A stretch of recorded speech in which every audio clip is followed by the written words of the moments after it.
Duchovné posolstvo mala v tomto týždni aj ďalšia výstava, ktorej vernisáž sa uskutočnila v stredu popoludní v priestoroch starej synagógy židovského suburbia na Mlynskej ulici v Bardejove.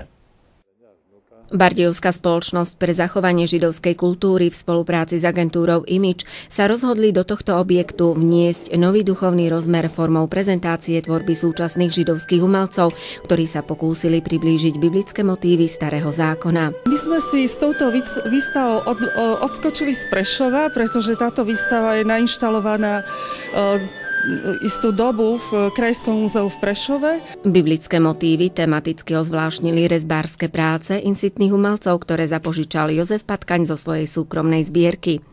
Výstava, ktorú svojim umením spríjemnili mladí umelci zo súkromnej základnej umeleckej školy Košice, teda prináša duchovnú tému. Duchovnú tému v tom, že autori z troch štátov, ktorí sú Židia a vlastne sú to súčasní autori, si zobrali ako predlohu svojich prác litografie ako posolstvo Starého zákona. Všetci tí, ktorí navštívia túto výstavu, budú môcť posúdiť, ako sa im to podarilo. Vlastne má táto výstava spájať ľudí.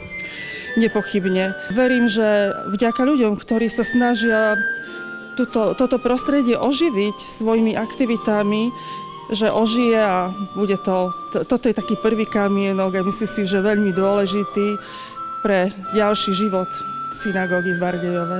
Výstava končí v nedeľu 23. októbra, kedy si ju môžete pozrieť ešte o 16. hodine. Potom bude pokračovať v Krajskom múzeu v Prešove až do decembra.